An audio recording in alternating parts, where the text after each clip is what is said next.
दोस्तों finally Apple ने release कर दिया है iOS 18.2 का बीटा वर्जन 3 यहाँ पे, जो कि रजिस्टर्ड डेवलपर्स के लिए यहाँ पे ये अपडेट पुश किया गया है। और अपडेट की साइज की बात करें तो ये 1.04 GB का है। ये कुछ ज्यादा बड़ा अपडेट नहीं है, इसमें बग फिक्सेस किए गए हैं, कुछ फीचर्स हैं जिसको ऐड किया गया है, जो चेंजेस हैं वो किए गए हैं, वैसा कुछ बड़ा चेंज नहीं है। तो इसके चलते ये जो अपडेट की साइज है वो काफी छोटी है। बात करें दोस्तों अपडेट से पहले के यहाँ पे बिल्ड वर्जन की, तो 2265.125E हमें देखने को मिला था। वहीं अगर हम अपडेट के बाद देखिए यहाँ पे जो सॉफ्टवेयर है उसकी बिल्ड वर्जन, तो उसके लिए हम अबाउट में जाएंगे और iOS वर्जन में जाने के बाद आप देखेंगे कि यहाँ पे 22C5131E हमें अपडेट देखने को मिला। इसका मतलब ये है दोस्तों कि इसके बाद भी एक दो अपडेट्स के बाद ही हमें RC बिल्ड देखने को मिलेगा अपने आईफोन में iOS 18.2 का। इसके अलावा दोस्तों हम बात कर लेते हैं यहाँ पे अवेलेबल स्टोरेज की। तो अपडेट के बाद 214.96 GB मेरे यहाँ पे आईफोन में अवेलेबल स्टोरेज है, और ये अपडेट से पहले यहाँ पे 214.06 GB है, तो थोड़ा बहुत स्पेस भी यहाँ पे फ्री हुआ है। साथ ही दोस्तों अगर हम मॉडेम फर्मवेयर की बात करें तो मॉडेम फर्मवेयर अपडेट से पहले 1.21.01 था यहाँ पे, और अपडेट के बाद ये मॉडेम फर्मवेयर चेंज होके 1.21.04 हो चुका है। तो मॉडेम फर्मवेयर में भी चेंजेस हैं। इसके अलावा क्या क्या फीचर्स हैं, क्या क्या चेंजेस किए गए हैं, वो सारे कुछ हम बात कर लेते हैं। सबसे पहले दोस्तों हम बात करेंगे यहाँ पे कैमरा कंट्रोल की। तो जो कैमरा कंट्रोल बटन है अभी हम यहाँ पे सिंपली प्रेस करते हैं और कैमरा कंट्रोल हमारा ओपन हो जाता है, मतलब कैमरा ओपन हो जाता है। लेकिन दोस्तों यहाँ पे आप गौर करेंगे कि जब हमारा फोन लॉक है उसके बाद अगर हम कैमरा कंट्रोल को यहाँ पे प्रेस करेंगे तो हमारा जो कैमरा है वो ओपन नहीं हो रहा है। ये ऐसा इसलिए दोस्तों क्योंकि हमें यहाँ पे एक नया चीज देखने को मिला। अगर आप सेटिंग्स में जाएंगे और उसके बाद फिर डिस्प्ले एंड ब्राइटनेस में जाएंगे तो यहाँ पे कैमरा कंट्रोल में रिक्वायर स्क्रीन ऑन का एक ऑप्शन दिख जाता है। तो जब कभी भी आपको कैमरा कंट्रोल को यहाँ पे यूज करना होगा तो आपका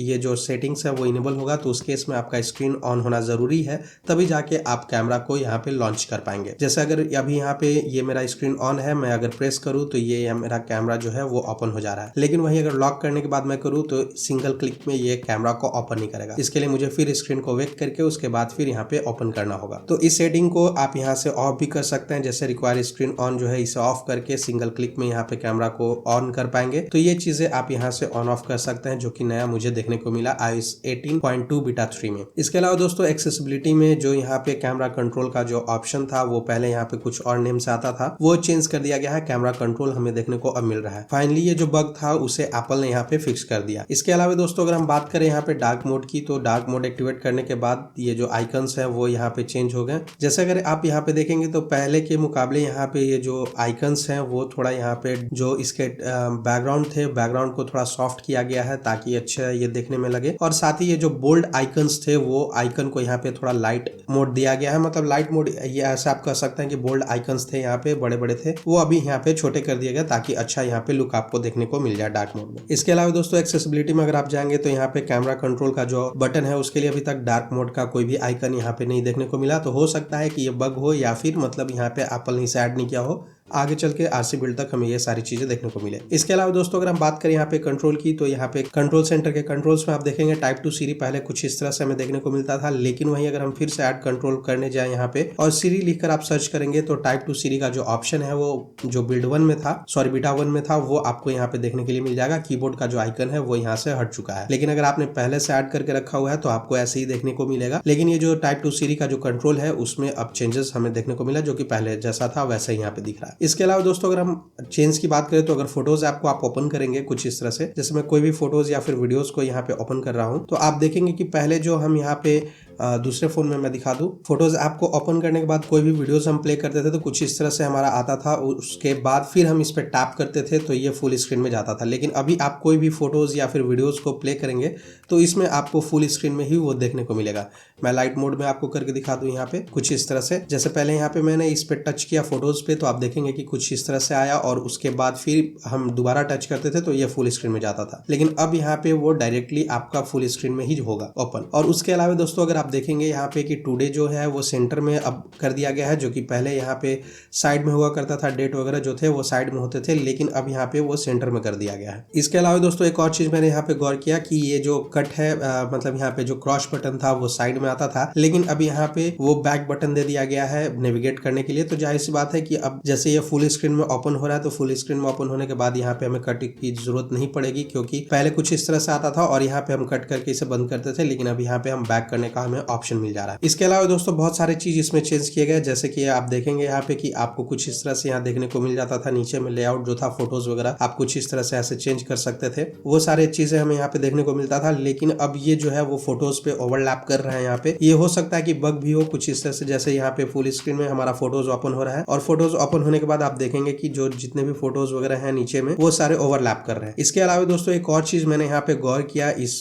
फोटोज में, जो कि मुझे फोटोज ऐप में देखने को मिला, कि अगर आप कुछ भी चीजें यहाँ जैसे यहाँ पे अगर टेक्स्ट को यूज करना चाहते हैं, उसके लिए आपको यहाँ पे जो टॉगल मिलता है उस पर अगर आप टच करेंगे तो बार बार आपको डिलीट फोटो पे यहाँ पे जो डिलीट बटन है इस पे ओवरलैप कर रहा है। तो यहाँ पे अगर आपको कोई भी टेक्स्ट को सिलेक्ट करना है तो उसके लिए आपको कुछ इस तरह से आराम से यहाँ पे टच करना होगा, जो कि यहाँ पे एक कन्वीनियंट वे नहीं है यूज करने का। साथ ही वीडियोस की बात करें दोस्तों, अगर कोई वीडियोस आप प्ले कर रहे हो तो वीडियोस में भी आपको सेम चीज यहाँ पे देखने को मिलेगा कि ये जो फुल वीडियो है हमारा मतलब फुल स्क्रीन का जो वीडियो है उसमें ये ओवरलैप कर रहा है, फोटोज यहाँ पे सारे ओवरलैप कर रहे हैं। इसके अलावा सेम चीज अगर कोई टेक्स्ट वगैरह को आपको कॉपी करना है तो उसके लिए जो यहाँ पे टॉगल आता है वो टॉगल इस पे ओवरलैप कर रहा है, यहाँ जो डिलीट बटन है उस पे। तो ये फुल स्क्रीन वाला तो अच्छा है, जो कि पहले जैसे हमें फोटोज ऐप में देखने को मिलता था iOS में वैसे, लेकिन ये सारे सेटिंग्स जो है वो थोड़े बहुत चेंज करने होंगे या फिर फोटोज जो है वो थोड़ा नीचे चला जाए तो अच्छा होगा। हालांकि ये प्रो मैक्स सीरीज में कैसे वर्क कर रहा है उसके बारे में मुझे जानकारी नहीं है, क्योंकि मैंने प्रो मैक्स में अभी तक इंस्टॉल इसे नहीं किया है, लेकिन ये जो प्रो सीरीज के आईफोन है, छोटे स्क्रीन के आईफोन, उसमें ये ओवरलैप कर रहा है। इसके अलावा दोस्तों अगर हम बात करें यहाँ पे एयर ड्रॉप की, तो एयर ड्रॉप में आप देखेंगे कुछ इस तरह से एयर ड्रॉप का जो आइकन है वो चेंज कर दिया गया है। मैं पुराने वर्जन में आपको दिखा दूं, अगर एयर ड्रॉप करने जाऊं कुछ इस तरह से, तो एयर ड्रॉप में आप देखेंगे कि पहले यहाँ पे जो सेंटर में जो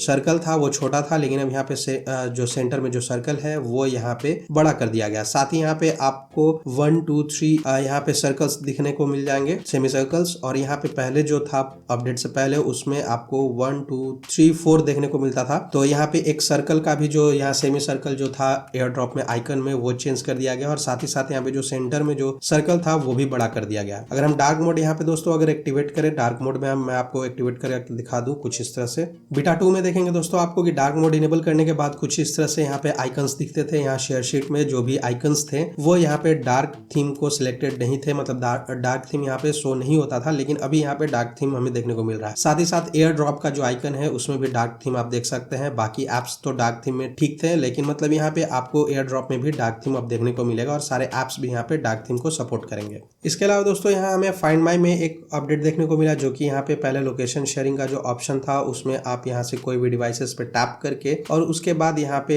लॉस्ट मोड को एक्टिवेट करके किसी को भी शेयर कर सकते हैं। जैसे अगर आप चाहते हैं किसी के साथ शेयर करना उसकी लोकेशंस वगैरह को फाइंड माई के लिए यूज करने के लिए, जैसे अपडेट में पिछले अपडेट में एप्पल ने यहाँ पे इंट्रोड्यूस किया था कि कोई भी डिवाइस अगर आप कहीं पे भूल जाते हैं तो उस केस में फाइंड माई में आप यहाँ पे ओपन करके फाइंड माई को और उसके बाद लोकेशन को शेयर कर सकते हैं, या फिर ट्रैकिंग करने के लिए ऑप्शन दूसरे के साथ शेयर कर सकते हैं। मैंने आपको पहले भी दिखाया था वो, तो वो सारी चीजें अब यहाँ पे फाइंड माई में जैसे यहाँ पे था कि एयरलाइन की हेल्प की मदद से वो सब सारी चीजें कर सकते हैं, मतलब कि आइटम की जो लोकेशन है वो शेयर करने के लिए। तो इसमें यहाँ पे थोड़ा बहुत चेंज किया गया है। अब आसानी से आप यहाँ पे फोन नंबर वगैरह ऐड कर सकते हैं, ताकि किसी को भी आप वो जो लोकेशन है उसकी लोकेशन को शेयर कर देंगे और उसके बाद आप अपने प्रोडक्ट को, अगर जो प्रोडक्ट आपका भूल गया है, कहीं आपने उसे छोड़ दिया है, तो वो सारी चीजें आप वहां पे ट्रैक कर पाएंगे। साथ ही दोस्तों एप्पल ने इसे फाइनली पब्लिकली रिलीज कर दिया है, या फिर पब्लिकली इसके बारे में मतलब आर्टिकल पोस्ट किया है, जिसमें कि उन्होंने बताया कि एयरलाइंस जो है बहुत सारे एयरलाइंस भी इस फीचर्स को आप सपोर्ट करेंगे और धीरे धीरे ये फेज आउट किया जाएगा, मतलब रोल आउट किया जाएगा बहुत सारे जगहों पे। बहुत सारे एयरलाइन की मदद से आप आसानी से किसी भी एयरलाइंस में आपका वो अगर कोई प्रोडक्ट छूट जाता है तो आप इस फीचर का यूज करके आसानी से अपने प्रोडक्ट को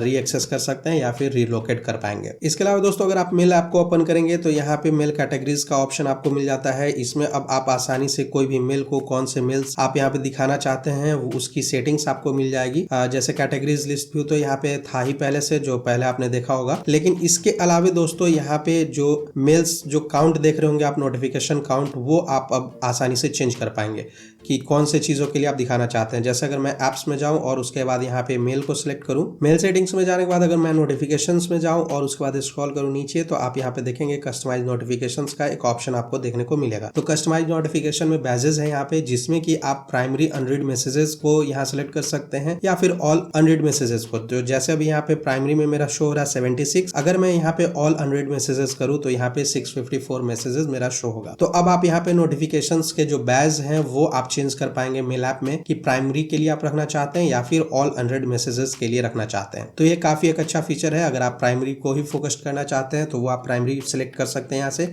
या फिर ऑल मैसेजेस के लिए भी रख पाएंगे। इसके अलावा दोस्तों अगर आप राइटिंग टूल्स का यूज कर रहे थे नोट्स ऐप में, तो कुछ इस तरह से आप कोई भी टेक्स्ट को सिलेक्ट करके आपको इस तरह से बहुत बार मतलब कॉन्टेक्स्ट मेन्यू में सबसे लास्ट में जाना पड़ता था राइटिंग टूल्स को यूज करने के लिए, लेकिन अब यहाँ पे आपको राइटिंग टूल्स सामने देखने को मिल जाएगा। साथ ही दोस्तों दूसरा चीज है यहाँ पे ऐड टू प्लेग्राउंड दिख जाएगा। पहले यहाँ पे क्रिएट इमेज का ऑप्शन मिलता था हमें, लेकिन ऐड टू प्लेग्राउंड का ऑप्शन अब आपको देखने को मिलेगा। मतलब कि जो क्रिएट इमेज था उसे चेंज करके ऐड टू प्लेग्राउंड यहाँ पे दे दिया गया। तो कुछ भी चीजें आप यहाँ पे टेक्स्ट को ऐड करिए और ऐड टू प्लेग्राउंड कर दीजिए और वो यहाँ पे इमेज क्रिएट करेगा उससे रिलेटेड, और वो आपको यहाँ पे शो होना शुरू हो जाएगा। साथ ही दोस्तों अगर आप कहीं पे भी टाइप कर रहे हैं तो टाइप करने के बाद अगर इमोजी के बोर्ड पे आप जाएंगे तो आपको यहाँ पे जिनमोजी का एक ऑप्शन दिख जाएगा प्लस बटन पे। आप यहाँ पे टैप करके जिनमोजी को क्रिएट कर सकते हैं। जो भी चीज आप क्रिएट करना चाहते हैं वो आसानी से आप क्रिएट कर पाएंगे। तो ये जो बटन पहले आप लोगों के फोन में अपडेट के तौर पे नहीं शो हो रहा होगा, लेकिन अब फाइनली iOS 18.3 के अपडेट के बाद ये चीजें यहाँ पे शो होनी शुरू हो गई। इसके अलावा दोस्तों मुझे और कोई फीचर्स या फिर चेंजेस मुझे देखने को नहीं मिला इस अपडेट में। हालांकि इस बार जब मैंने अपने फोन को अपडेट किया तो थोड़ा बहुत मुझे हीटिंग का यहाँ पे इशू हुआ है। मतलब कि मेरा जो फोन है वो काफी ज्यादा हीट हुआ था अपडेट होने के बाद। पता नहीं ऐसा ही है क्यों हुआ, लेकिन अभी ये फाइनल बिल्ड तो है नहीं। जब तक आरसी बिल्ड नहीं आ जाता तो बीटा वर्जन में थोड़े बहुत बग्स वगैरह होते हैं, लेकिन इस बार जैसे